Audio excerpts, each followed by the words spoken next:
Alrighty, everyone. Welcome back to DSP versus the Internet, episode 40 for November 26, 2023. Having a great time here with the viewers. And now, here in part 5, we take a little bit of a break from reacting to the videos to do some Q&A with members. If you become a super member, which is the middle level member on this channel, you have the ability to ask a couple questions every week, which I will answer in a lightning round style, okay? So here we go. Get ready. First question of the week. Good afternoon, Phil. How has your streaming week been? What are you looking forward to as far as the holiday season? I haven't been able to catch a lot of your content due to work. I want to ask you what your thoughts are as far as your thoughts work, what we should do to determine if a job or business is worth it, what we're giving up. What would you advise young people to be cautious of as far as entering the workforce? What did your own experiences teach you back in the day? First of all, having a great time. This week we had 2 special holiday events. Both were really well, you know, the Thanksgiving Day and then the Black Friday Apocalypse. I'm back into my normal schedule now, but I'm excited because there's holiday things coming up. I'm in a festive mood. You can see I have holiday decorations behind me and everything. Everything's going good. I'm in a good mood. I love this time of year. It's my favorite time of year for gaming and content creation.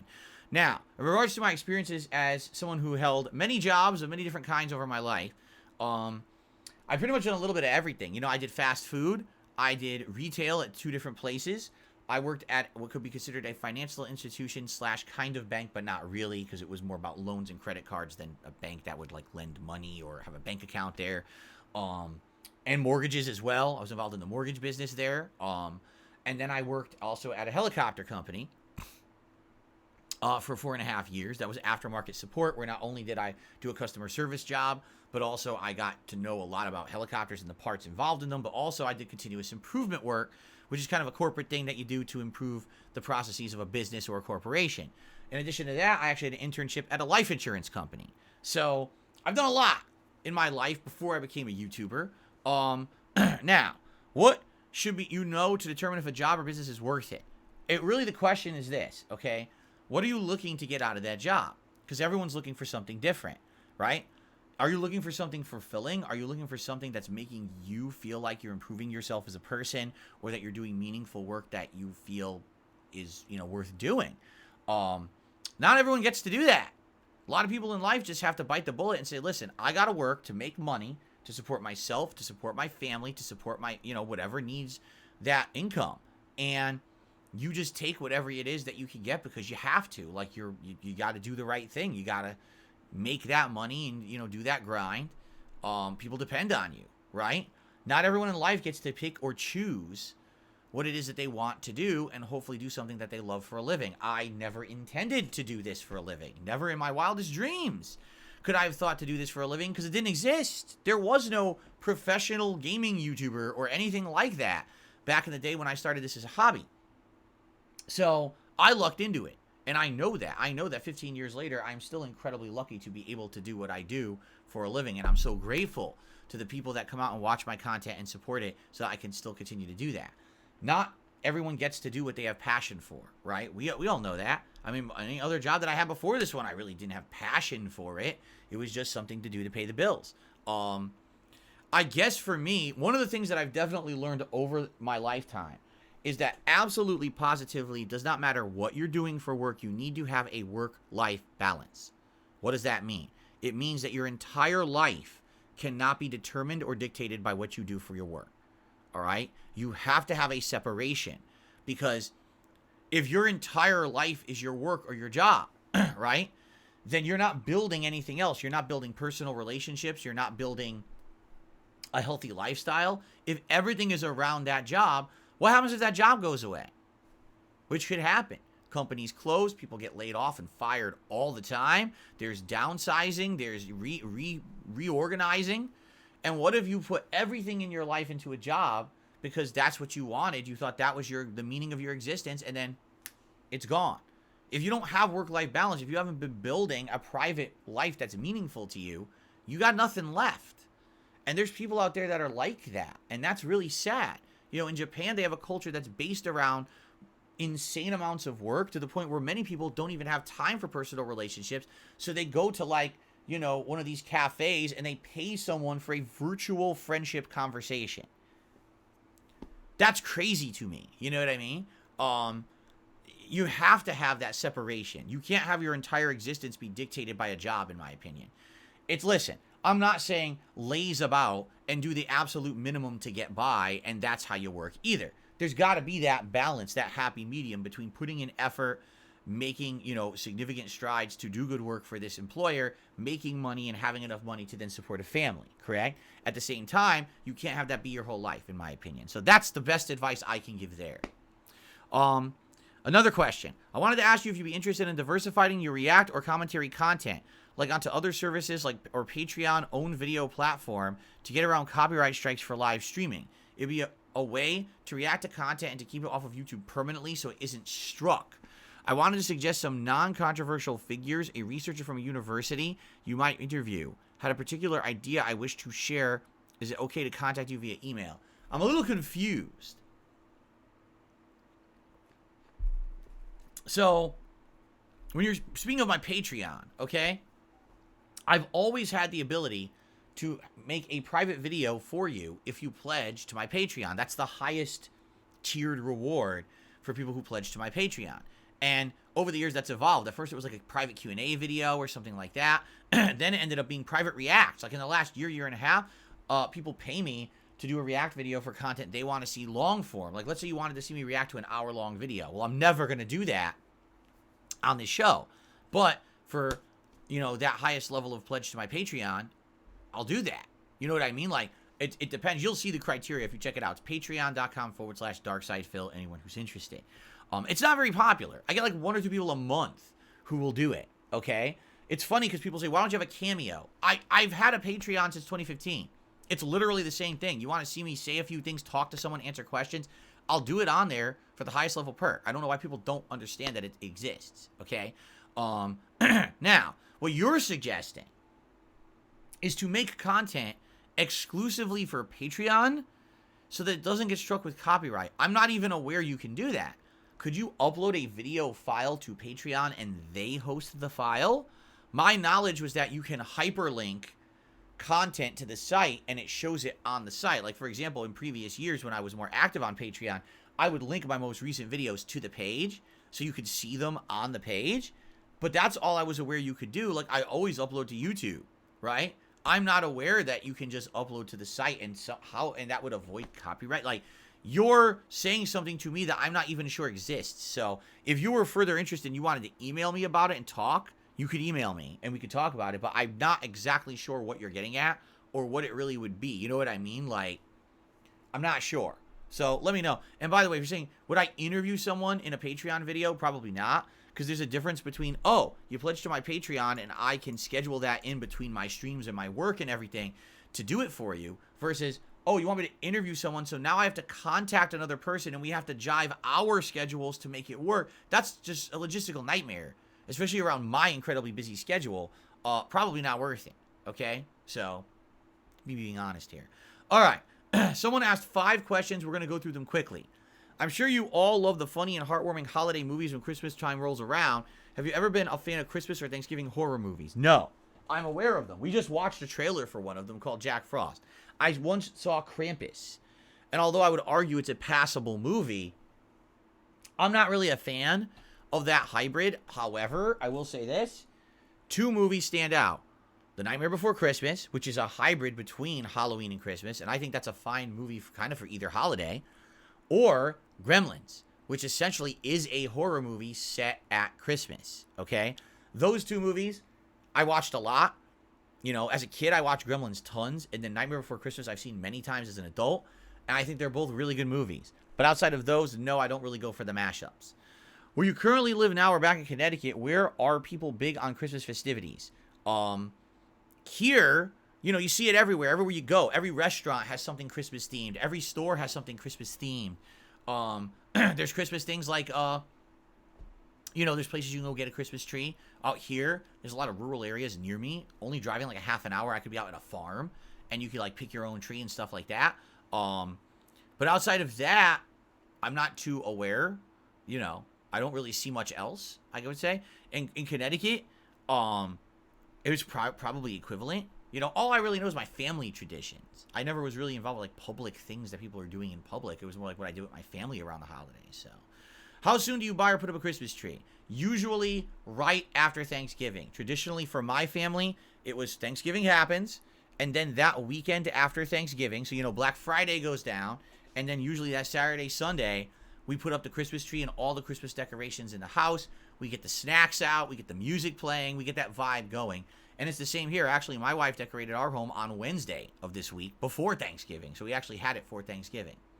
Do you and your family buy each other surprise Christmas gifts? Like a shocking, here you go, I bought this for you, I didn't tell you. Well, let me put it this way. I have before. And my parents have done it for me. I've done it for my parents. I've done it for Kat. Kat's done it for me. It's hard to do. Why? Because, especially like my family, I live in the house with my wife, right? How do you have something surprise delivered without them knowing? If you order something off of Amazon, we have access to the same account. We can see what's ordered. So you can't even like, you know what I mean? Like you'd have to order from like a third-party site away from that and not getting confirmation emails at a common email address or whatever. You know what I mean? So it's hard to surprise someone with a Christmas gift because when you're that close-knit family, you kind of see and share everything. You know what I mean? But it's not to say that we haven't, you know. But usually, typically, for Christmas gifts today, it we discussed ahead of time. Like, you know, do you want something? Can we get it? You know, how soon can we get it? Can we get it for, you know, a certain price or whatever it may be. Like last year, Kat really wanted an Xbox, and we looked at the various ones. And at that point, the Series X was not readily available. If we had ordered it, it would have been like waiting a month or two. But the Series S was everywhere, so we got her a Series S, and she loves it. She's been playing it nonstop for the whole year and has zero complaints. So I'm happy that we got it, you know. But yeah, nothing really too crazy over the top. When you become an adult, essentially, you know, it's more about spending time together, having food and relaxing and listening to music and just having that personal time rather than giving gifts. It's not about giving gifts. It phases out at some point as you get older. You know what I mean? Like, I couldn't tell you the last active time that I've asked for something for Christmas. And how often do you call or talk to your parents during the holidays? I call my parents every single weekend. All right? Every week, once a week. And we get caught up on everything going on each end. It has nothing to do with the holidays. It has to do with just calling them once a week to be in the know about what's going on with them and stuff like that. Just as a commonality. Just something that I do. So, yeah. Like, there's no... because it's the holidays, I call them more or whatever. Likely, excuse me. Likely, I would like call my parents on Christmas Day to see how they're doing on Christmas Day. But also, you know, I call them once at like usually every weekend. You know, so okay, that's the questions. That was like 12 minutes. So now we jump back into the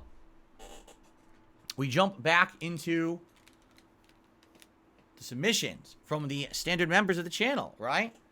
All right, Derek, you're taking off. All right, see you later. Thank you all. You've been a great audience. Let's continue on with reacting to these video submissions. Here we go. How comes a man's called himself Princess? That don't make sense, really, does it? Because I'm making my sister while she's downstairs, you donut. So what? No, you're not. Why'd you call yourself Princess? It's a bit weird, isn't it? Because it's my sister's account, you little fucking bumhole. Shut up. But it's a bit weird, isn't it? Like a man calling himself Princess. I've never heard of that before. It's a bit weird, but it's my sister's account, you fucking dickhead. Shut the fuck up. Well, I don't actually believe you, so. You don't believe me? Okay, I'll get my sister to come up. Alright, I don't believe you. Your mum's a fucking whore, but we already know that, don't we? My sister's watching. My sister every day on corner street in East Enders with my mum. That's why she's not on her account. So I'm trying to you're making excuses, mate. You've called I ain't making no excuses, mate. I shouldn't know if my sister's account or not. Just shut the fuck up, weird, mate, isn't it? Daft bastard. Oh, don't get angry, mate. There's no need for that. Mate, I'm just trying to help you. Stop getting angry. Shut up! Minus is pissed. General Minus, angry rage from a princess re-upload. I don't know what General Minus is. I guess it's a guy who trolls people playing Call of Duty. That's what it sounds like, right? Shut your mouth! Shut your mouth! Why can't you just play the game with that sort of moaning? We are playing the fucking game! You're the one who's being a retard! You what? Pissing me off, yeah. Look at him killing you, little. Look, you died. Look at him killing me for nothing. You just shit at the game, just shut up. Well, I killed you because you've not got a manly name. You called yourself Princess. Alright, What the fuck is my sister's account? Shut the fuck up! So it just keeps going on and on. But I mean, this is the ultimate trolling. This is lolcow style trolling behavior. You keep harping on the same thing over and over to try to elicit a certain kind of reaction out of the person. Obviously, you know it's bothering them, so just keep doing it over and over to piss them off and laugh hysterically every time that you get the reaction that you're intending to get, right? So this person is just falling right into the trap 100,000,000% of what they wanted, right? Like 1,000,000%. I believe you. I think I it's a don't bit. believe you. It's a bit Alright. At one point, if this is going on, you either turn off the voice chat or you just mute that person and you continue to play and you ignore them. Why would you keep feeding into it? Like, how dumb can you be? Does it fucking matter if it's a girl or not? You sound like a fucking bitch. Do you see me team killing you? No, I'm killing him because I don't like his think name. so. That's what I'm doing. Get it You keep killing me because Alright, I'm now I telling the think truth. you're Yeah. All right, I've had enough. I can't even hear it anymore. I've had enough. Banana. Oh, hey, Taco Bell. Ooh, give me some of that. 64. Welcome. What the hell was that? Was that real? I didn't sound real. That sounded like a dub over it, right? He's like, oh my god, because he was gonna die. Because he hit the banana peel. He thought he was gonna die. He was gonna go off the road and get a bloody accident or something. That was pretty good. Okay. To the wide world of web. Welcome. Oh, this I'm guy your host, again? Remember this guy? We Smithers saw him a O'Neill. couple months And ago. on today's episode, we're gonna learn how to make money on Remember he bots. was like, how to like respond to online trolling or something? Remember that? My product I'm selling is a book on becoming an internet master. It's a steal for all of its valuable knowledge, covering everything from crafting a good profile Huh? to professional email etiquette How to email proper death threats. to even chatting with friends online. Oh my god. But it's not going to sell itself. So we're going to put together a mass email to tell everyone about our new product. Just make sure to include how your product will improve their lives. And send. When this makes me rich, I'm going to buy a trophy wife and finally lose my virginity. Oh, a potential customer. Time to put on our salesman hats. Stop spamming that. It seems Ronald doesn't understand the value of this guide I spent years creating. How should we proceed? A. Follow up. Again, if you get a spam email, right? Why would you ever respond to the spam email? You just block it, delete it. Now they have ways to file it away as junk, and then you'll never get another email from that account like ever again. Why would you respond? All you're doing is you're making yourself a target. With an email next week. Then every day after that. There you go. B. Explain to Ronald that there is a vast difference between canine excrement and the knowledge contained in this guide. C. Give him a shining example of your product's value. Let's try to sweeten the deal. Dear Ronald, this guide is far from dog shit, but I would be happy to send you an entire box full of it at add in his home address. That'll show him I mean business. And if he wants to know how I found out where he lives, he can simply buy the full guide. Now that's something they certainly won't teach you in Marketing 101. Come over and I'll rub you. I'd rather avoid a confrontation of this nature. What should we do? A. In exchange for a sale, accept Ronald's proposal, but pretend to enjoy it. B. Negotiate the sale. He either makes a purchase or you post he enjoys bestiality on a dog lover's internet forum. Wow. C. Market to a different demographic. Well, I can tell you from experience that options like A or B won't lead you to profit quite like C will. And hey, good idea, Ronald. Our target demographic should be the elderly. Heck, we can even start with his elderly mother. There you go. After some digging on their family's history. This is the shit he did in the other video. So basically this guy is like a master doxer troll who goes after you and finds all your information and then harasses everyone around you, right? I found that So basically Ronald- this is the average Kiwi Farms user. Basically this guy. Okay, Mother, got it. Edna Goldberg survived the Holocaust by fleeing to New York City in the late 1930s with her mother. But because of Edna's old age, we're going to approach her with a much different strategy. The strategy of storytelling. We are telling the story of Solomon Schwarzenbergen, Oh my heir god. to the Schwarzenbergen diamond fortune. But oh no! A gang of bad guys have kidnapped Solomon What? so they can steal his family's fortune and do more bad things. Luckily, Solomon was able to Oh escape. my god. However, when he was forced to do some pretty awful things, he gave up his financial information. In order to reclaim it, he asks if she can send him an advance of pay. But in return, a large reward for Edna's trust. So it's one of those scams where you ask for money in response to receiving money, you'll somehow provide way more money. I mean, and basically the people who fall for these are people who are, you know, elderly people who just don't know better. They don't even understand internet scams, or people who are addicted. Like, Kat and I watched a video one time about people who are addicts to various different things, and this guy was addicted to sending money to these emails. Like, he couldn't stop. He did one, and what happens is they start talking to you. Like, they'll call you and stuff to say, oh, here's how you wire the money and stuff. So you'll talk to someone, and he just kept getting addicted to sending the money over and over and over to various things. And I guess to him, he felt like eventually, in his mind, he thinks eventually there's going to be someone who it's going to be real. Even though he got scammed like dozens of times and pissed all his money away, in his head, he's just an addict. He just kept thinking, I'm gonna get this money. It's gonna come. And of course, it never will. It was just a problem, a mental thing in his head that was wrong. It was screwed on wrong. So, can you imagine if you're one of these people, you're gullible, and someone sends you this email? Maybe you believe it, right? I don't know.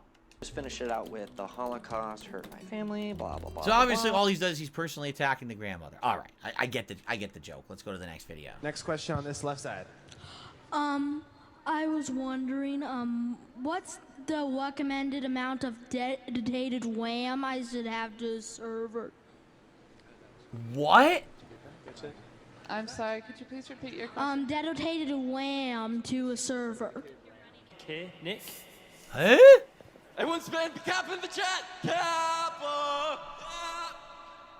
There's always one, isn't there? You have a question? This is more of a proposition than a question. Now, today is my birthday. I'm not gonna ask you to sing me happy It's the same guy. The same guy wearing the stupid bow.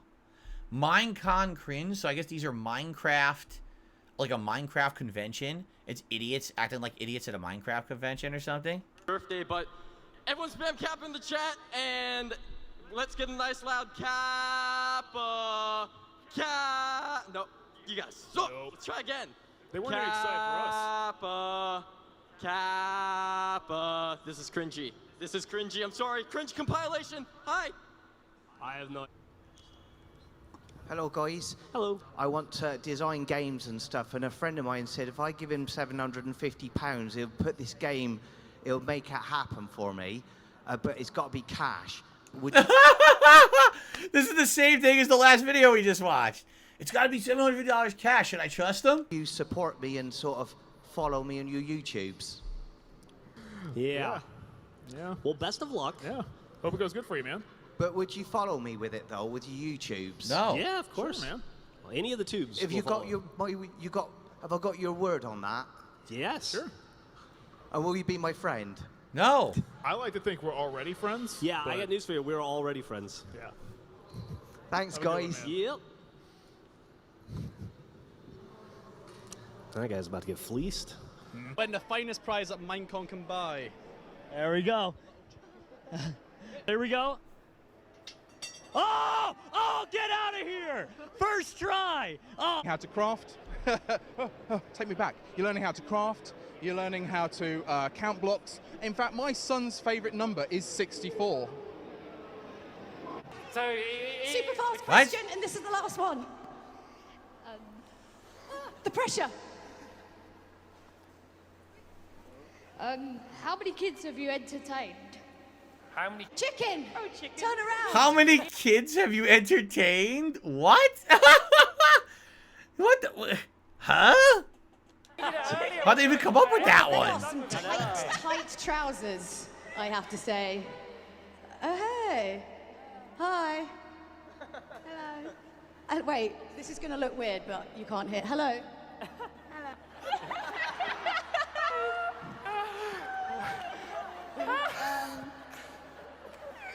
What's that next to it?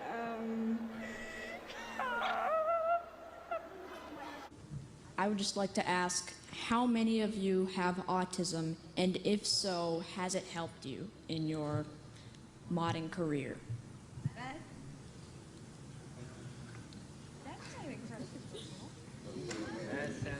Yeah, that's a Now, fairly don't everyone personal speak thing up to at ask. once. I think we're going to refuse that question. I think. Okay then. Yeah, I'm afraid we're gonna have to. I'm not do you think that's a troll, or do you think that's a legit question from maybe a kid who actually has autism, and he's wondering if any of his favorite creators are actually, or did they say mods? Maybe these are like mods of like Minecraft communities. Maybe he's wondering if legitimately it actually did help them. I think that might be a legit question from someone who's just wondering if anyone's like them, like, and they wouldn't even understand that that would be something inappropriate to ask, right? So, I mean, you could say that's cringe, but maybe not. Maybe that's not cringe. I don't think that that was the idiot with the bow trying to get into a cringe compilation. That might have been a legit question from someone. That's on that one. Sorry. Is there any chance of a collaboration mod pack between Technic and FTB, and how would you feel about that?